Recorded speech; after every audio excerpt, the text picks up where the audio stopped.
नमो नमः। युक्ता युक्ति मतो अर्थस्य व्यपदेशो न दोषाय सर्पस्य एव ही वक्रत्वम दूषणम नैव भूषणम। अर्थात यदि कोई कार्य युक्ति संगत हो तो उसे सिद्ध करने के लिए युक्ति का प्रयोग करना कोई दोष नहीं है, क्योंकि सांप का टेढ़ापन उसके लिए बुराई नहीं बल्कि भूषण है।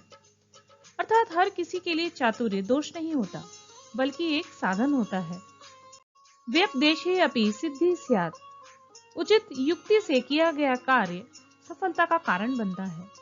वर्षासु वृष्टिराभावात् तिषार्थो गजयूथा यूथपतिमा नाथ चिंतयतु को अपि उपाय अस्माकं जीवनाय। वर्षा ऋतु में वर्षा न होने से जल के अभाव में प्यास से पीड़ित हाथियों का झुंड अपने नेता से बोला, नाथ हमारे जीवन के लिए कोई उपाय सोचिए। नास्ति क्षुद्र जंतु नाम निमज्जन स्थानम। छोटे छोटे जीवों के रहने के स्थान नहीं बचे हैं। वयम च निमज्जन स्थानाभावात् मृताः एव। और हम भी जलाशय के अभाव में मरने के समान हैं। किम कुर्मः क्व यामः। अब क्या करें, कहाँ जाएं।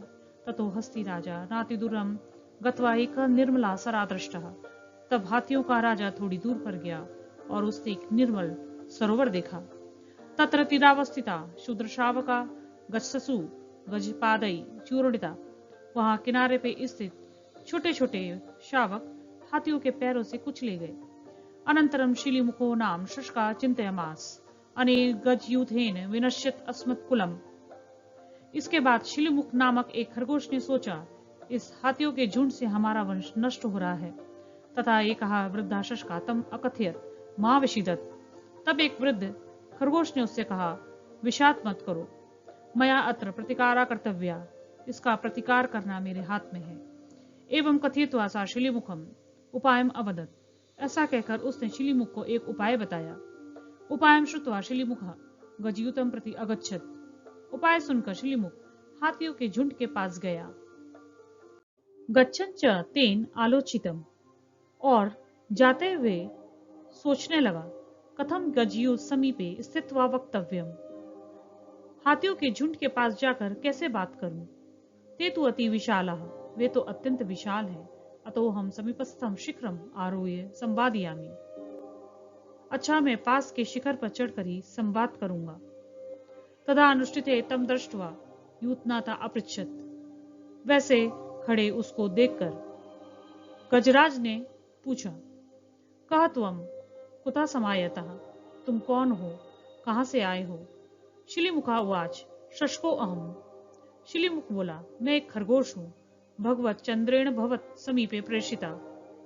भगवान चंद्र ने मुझे आपके पास भेजा है। अहम तदाज्ञा ब्रवीमि।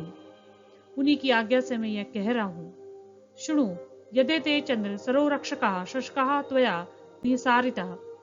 सुनिए, जो ये चंद्र सर के रक्षक खरगोश तुम्हारे द्वारा निकाल दिए गए, तत् अनुचितम कृतम, वह अनुचित हुआ। ते शशका चिरम मया रक्षितः। वे खरगोश लंबे समय से मेरी ही रक्षा में है।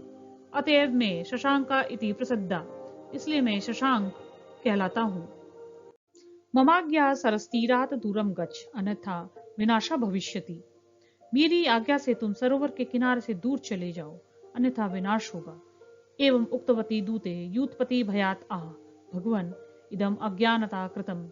जब उस दूत ने यह कहा तो गजराज भयभीत होकर बोला, भगवान यह सब अज्ञानता वश हुआ। दूत उवाच यदि एवं तरहि सरसी कोपात कंपमानम भगवंतम शशांकम प्रणम्य प्रसाद्य च गच्छ। दूत ने कहा, यदि ऐसा है तो सरोवर में क्रोध से कंपायमान भगवान शशांक को प्रणाम कर प्रसन्न करके फिर जाओ। तथा रात्रौ यूथेन सह यूथपति जले चंचलम चंद्र बिंबम दृष्टवा प्रणाम अकरोत। फिर रात्रि में गजराज अपने झुंड के साथ गया और पानी में हिलते हुए चंद्रमा के प्रतिबिंब को देखकर प्रणाम किया। उक्तम च देव प्रसीद अज्ञानात् अनेक अपराधा कृता क्षम्यताम इति उक्त्वा अन्यत्र गता। और बोला, देव प्रसन्न हो जाइए, अज्ञानवश यह अपराध हुआ है, क्षमा करें। इतना कहकर वह अन्यत्र चला गया।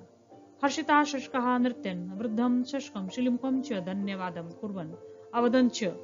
खरगोश हर्षित होकर नाचने लगे और वृद्ध खरगोश तथा शिलीमुख को धन्यवाद देकर बोले, व्यपदेशे अपि सिद्धि स्यात्। चतुराई से भी सफलता मिल सकती है।